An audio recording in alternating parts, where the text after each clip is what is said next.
Welcome to the Magic of Positive Thinking, a podcast hosted by Norb Savannasini, founder of AmericanEagle.com, and writer Al Edwards.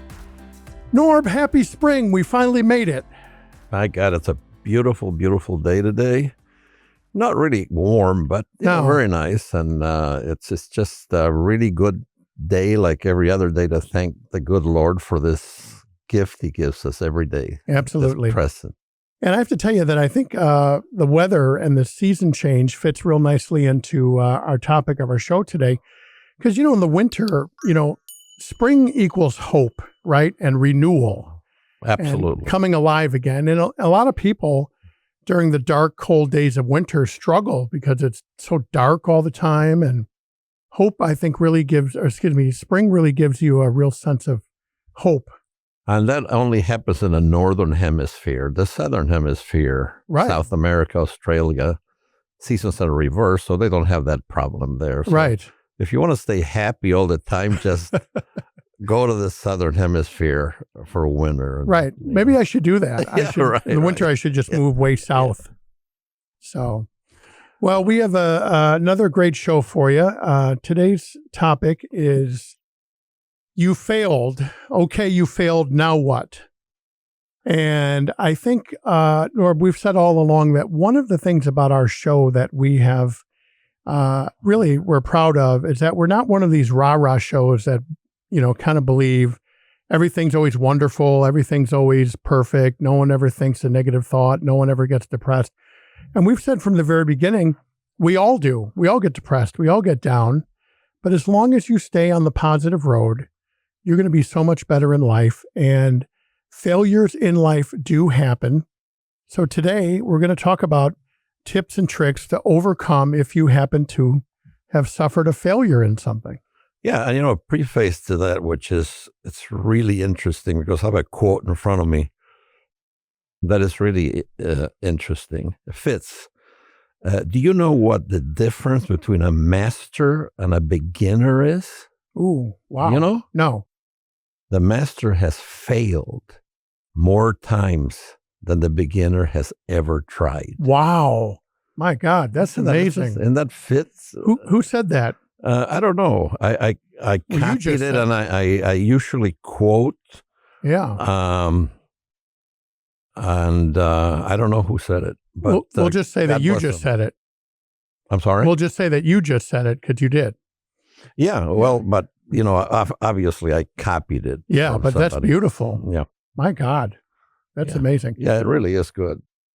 And then the other one that I have that fits also, and I think it's very important for people to know this, and this is from a Greek, and amazingly enough, I don't know what Greek it is, but he said, we suffer more from imagination than from reality. Wow.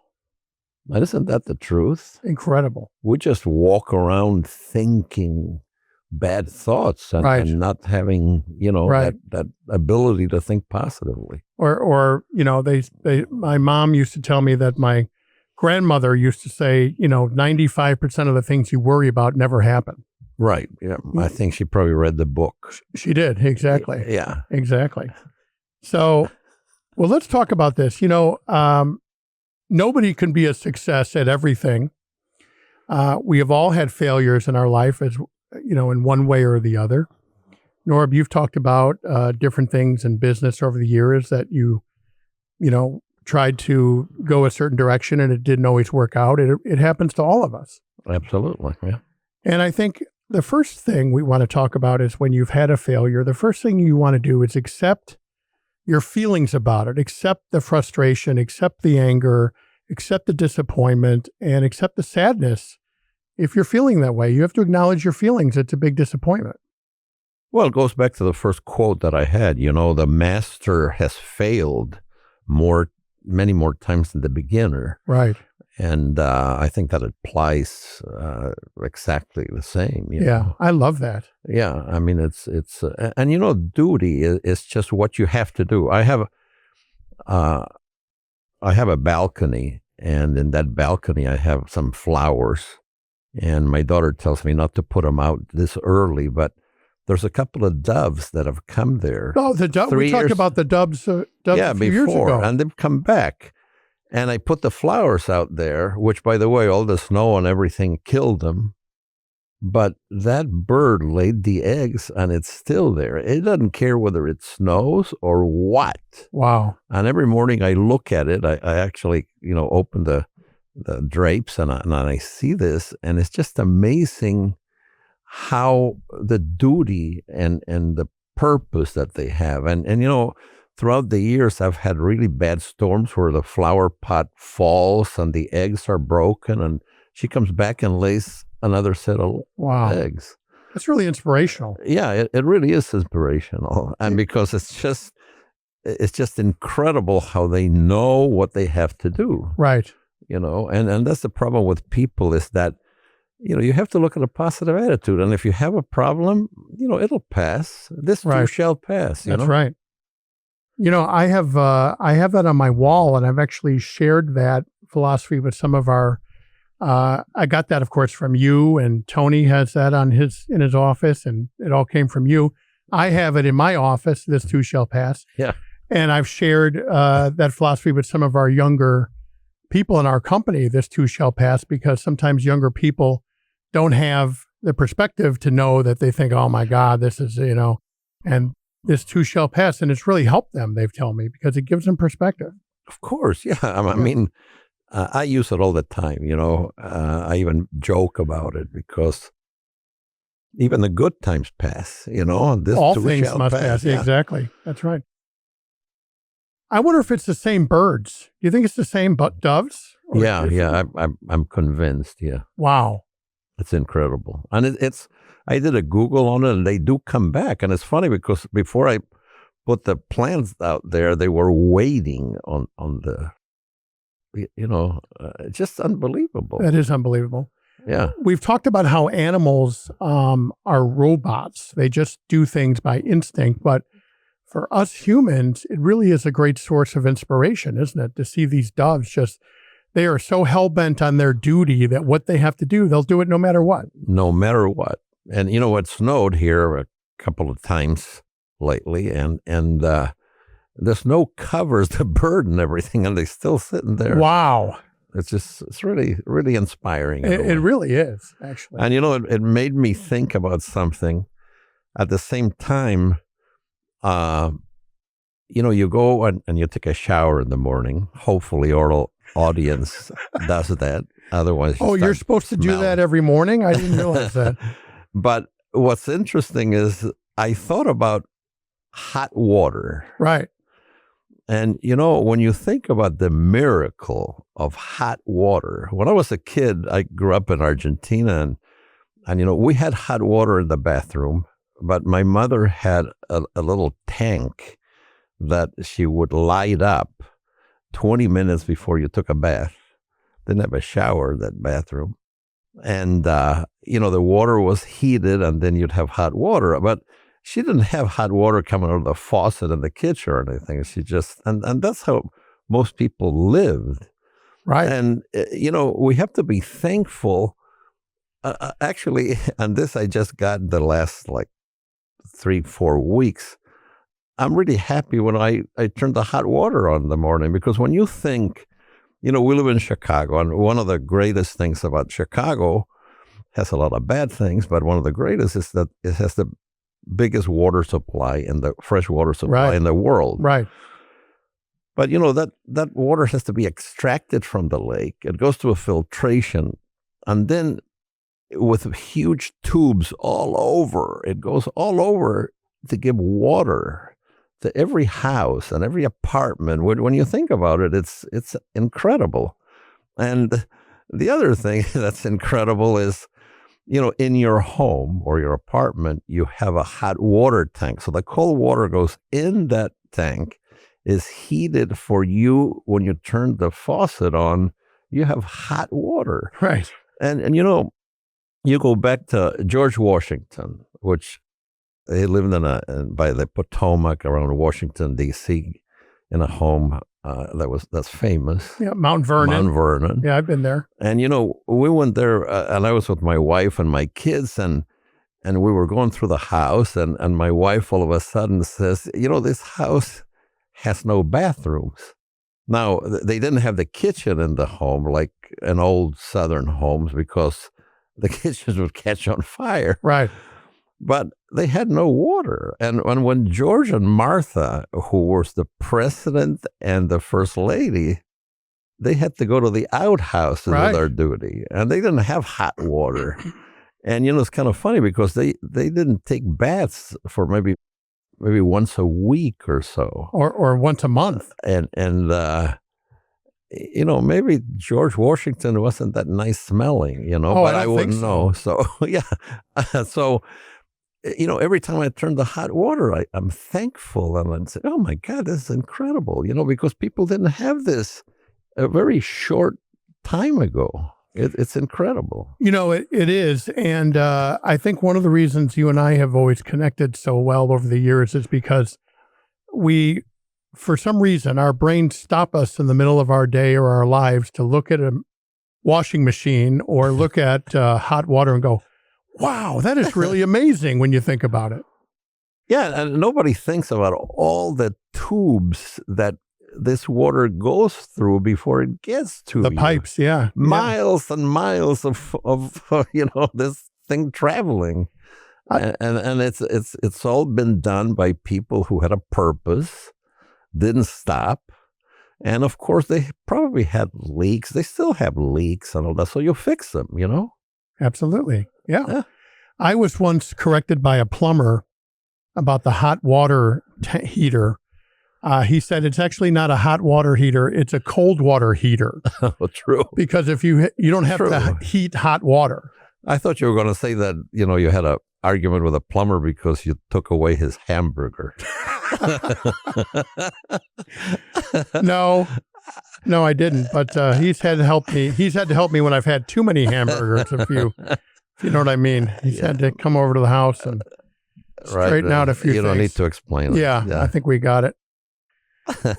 Norb, what do you think of this? We talked about this quote before. Zig Ziglar. He said, failure is not a person. Failure is an event. So many people, if they fail at something, they think, well, that's it. I'm a loser forever and I just can't do anything. Failure is an event, not a person. Yeah. Most people, they talk about, I'm sure most of the people have heard about Mickey Mantle, and then he had a great hitting average, but he didn't hit the ball more times than when he hit the ball. So what was it, like 300 or something? Yeah, I think it was over 300. But what's interesting is that he also struck out anybody, and he still was a great ball player. Right. So, not hitting the ball every time or doing the thing you want to do every time correctly, it's just part of life, So you can't, it hasn't been since 76 that's been a college basketball team that has won all the games all the way to the contests. Wow, really? Indiana University, Bobby Knight. Yeah. You mean with like the Final Four? You mean? Are you? He won the whole thing. Yeah. Wow. And they won like 32-0 that year. That's amazing. Yeah. I remember he used to throw the chairs all the time. No, just one time. Oh, just one. Yeah, and he had a very. This is something about being positive. He was really criticized. He got into a lot of trouble. Bobby Knight was really a very interesting character, but the way he explained it is that he saw an old lady across from him, across the basketball court, that was standing up, and she needed a chair, so he grabbed one and threw it to her. And that was, and of course everybody joked about it, but everybody knew that he did it because he had a hot temper. That's really funny. But yeah.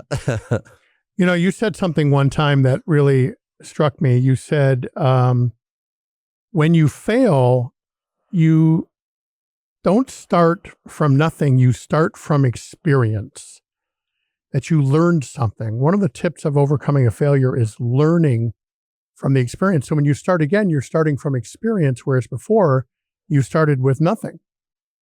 Yeah, and I don't know how many people, bought something from IKEA or some place like that where they have to put things together. Oh, boy, I sure have. Okay, so, a lot of times, I hate to say it, in my case, is most of the time, the first time you put it together, you forget something. Right. And, of course, you're upset and you do it again. But the next time, hopefully, you don't do it.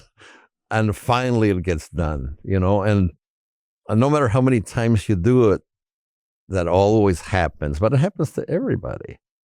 So just think if life was the same. Oh, I didn't get it right the first time. The heck with it. I'm going to IKEA and buy another one. Right. No, you take it apart and you put the part that you missed and then it's built correctly. So well, what I used to life do, is like that, Life is like putting something together from IKEA. Exactly. Well, what I used to do with putting stuff together from IKEA is that I would not accept the fact that I screwed up. I would just tell everyone how nice it was of IKEA to add extra parts in the kit. Oh, yeah. That's what I would tell people. Yeah. What's interesting, there was like a huge company, which is still, in right now, it's still alive, called Hewlett Packard. I'm sure everybody has heard about it. And Hewlett Packard used to make highly sophisticated equipment. And they were all for engineers or people that were in radio, television, anything electronic. And of course, when you get something, you take it out of the package and you start fooling around with it. So they had a manual that when you opened it, it actually said, now that you've tried using it without reading the manual, please read the manual. And do it the right way. Yeah, they actually, they had that, which is because they knew human nature. And that's a failure. We all have that. Right. Yeah, we all have that, yeah. I just was reminded of something. Steve Jobs, when he was a teenager, found Mr. Hewitt's phone number and called him up and said, my name is Steve Jobs. I'm 17 years old. And he had one of his old instruments. Yeah. Somebody that they hadn't made for years and years. Right. And he needed some parts or something. And it was just how to work it. Yeah. And to think that it's Steve Jobs, who literally changed the world, right, with the Apple computer and everything. Oh, yeah. Had a huge role in this company because we started with video games for the Apple II, right? Right, yeah. But for him to call Steve Jobs and, for him to call Mr. Hewitt, which started in a garage, and he gave him a job, actually. He gave Steve Jobs a job. And that started him on his journey, which is and amazing. I don't know if you know this, but Steve Jobs would always answer the phone to a young person. Wow, is that right? Because of that, yeah. How about that? Yeah. Well, I've said many times, you over the years have always answered the phone or put a call through if the receptionist takes it because you think that somebody calling might have a good idea. Oh, yeah, yeah. Yeah, I had a very, very good business partner who probably was one of the best business people I've ever met, that he said you have to look at 100 different deals before one of them makes sense. Right. And that's a great thing of, what we're talking about today. Just think of that. A good businessman, and most guys or ladies that are successful have failed many, many times, Right. Many times. Right. So don't be afraid to fail. It's I was in the insurance business and they used to say, do you know how to get a yes from a prospect? And everybody, of course, says no.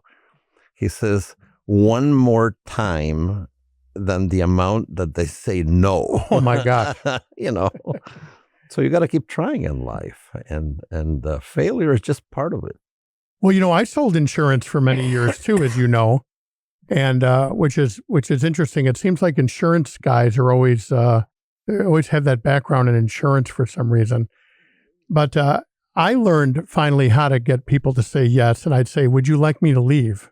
And they would say yes, immediately. So, no, that's good. Yeah. another idea here is that even if you failed, not everything that happened was a failure in that transaction. Ultimately, you may have not achieved what you wanted to, but you got to pick the positives out of things that even if they didn't go right, ultimately, a lot of positives did happen, and you have to grasp those, and you have to learn from them, and you have to take them as a success. Yeah, and you take anything in life. I happen to like movies a lot, and you do too. And you watch some of these old silent movies, with Charlie Chaplin and all that, and you see how silly they are. And they're not sophisticated at all. They're all exaggerated.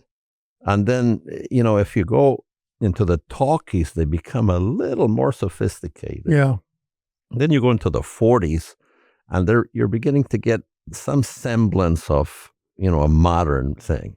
Then all of a sudden you had Technicolor, and people now I know a lot of people that won't watch a movie if it's black and white, which is interesting. Right. And there's a lot of good black and white movies. Casablanca, I'd recommend everybody to watch if you haven't watched it. So, in the movie industry, they learned, they're not going to go and repeat a movie like Charlie Chaplin had, because it would be ridiculous today. Right. So everything in life is like that, and that's why you have hot water, because, how nice it would be, first of all, how nice it would be to have water come out of a faucet. Right. So the woman wouldn't have to go to the river with a bucket or something. And now, now we have cold water. You know what would be nice? If we could have hot water. Are you crazy? How are you going to have hot water come out of water? So, a bunch of people got together and they said, we're going to figure this out. And I'm sure that, that hot water tank or a cold water tank. A cold water heater, yeah.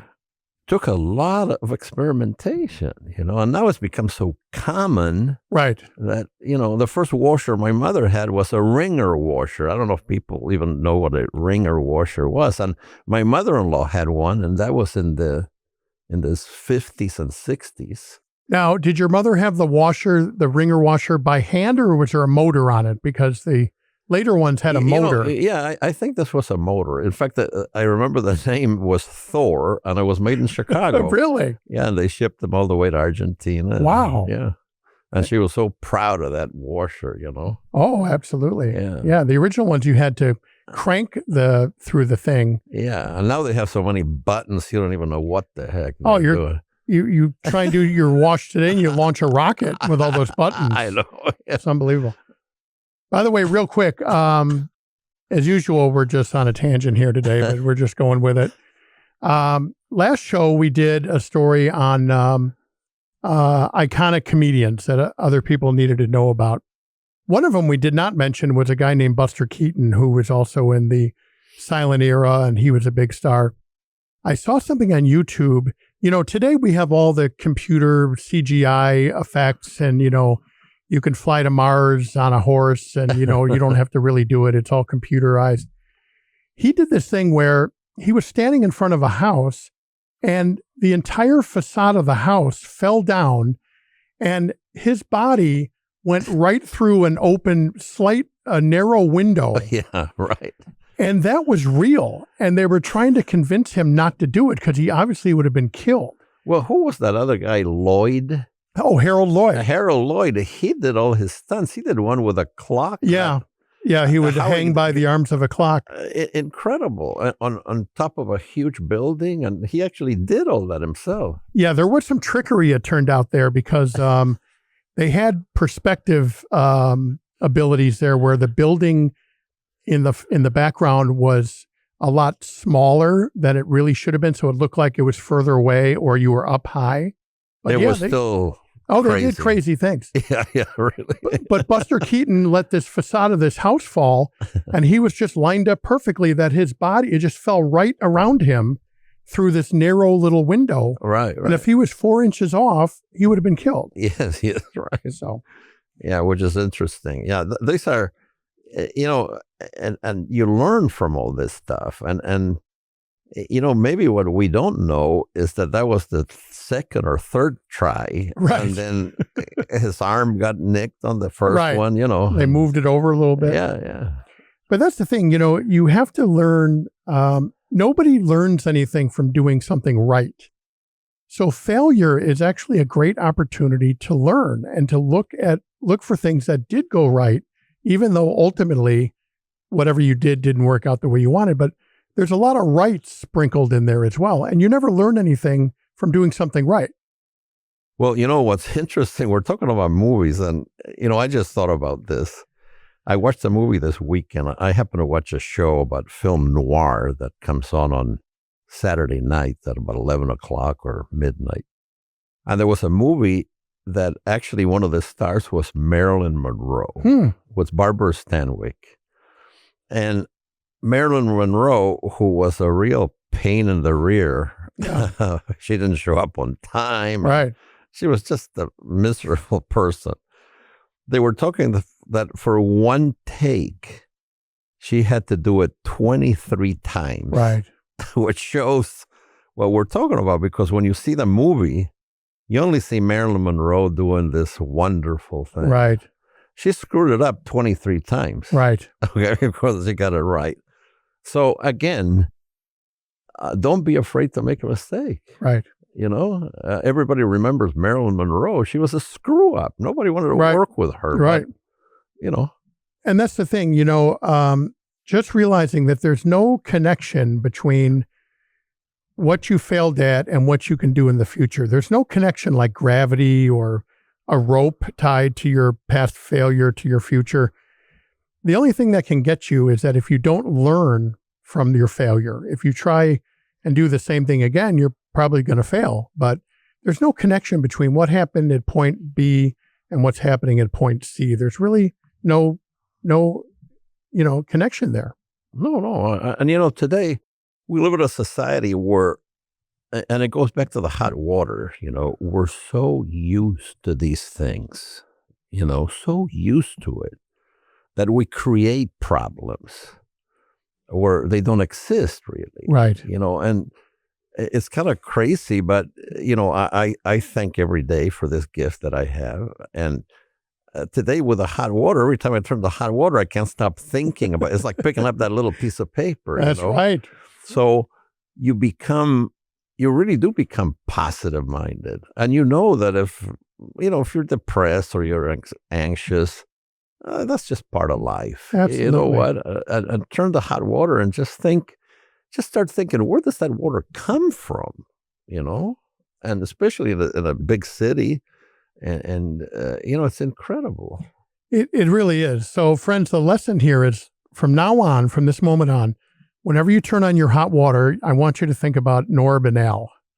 We talked about it. Thank God that you do not have to live like George Washington. That's right. No, I mean, when you think about it, these guys that we revere, Napoleon, George Washington, and all these leaders of the world, and even the Greeks and the Romans, they don't have hot water. And they couldn't go to the bathroom in the house. No. You could, but it was embarrassing. You could. It would be messy, yeah. It's just the idea that, we're so incredibly blessed that we are too dumb to realize to know it. Yeah. Well, because we have no perspective. We talk about that all the time. We've always had it. We've always had it. Exactly. Yeah. Well, in the last few minutes, I want to tie this all up into something we've talked about nearly every show, and that is perseverance is the number one ingredient to success. Never, ever, ever give up. Change your tactics, change your direction, change your ideas, but never, ever, ever give up.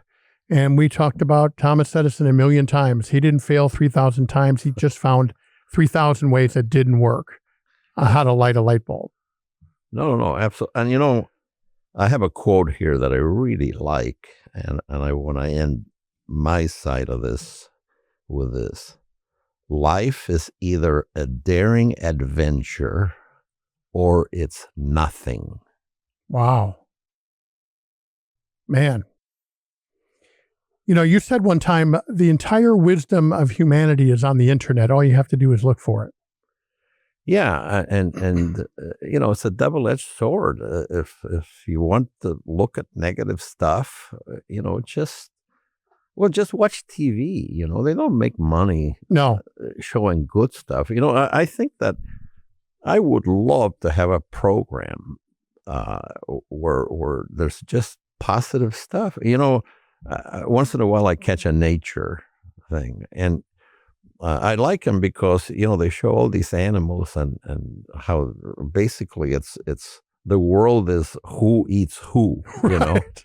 and it's just amazing though how everything works so incredibly well. Yeah. And we just take it for granted, and we shouldn't. We should just love everything. Absolutely. Yeah. Well, friends, if you've suffered a setback or a failure, just remember that failure is not a person, it's an event. Learn from your mistakes.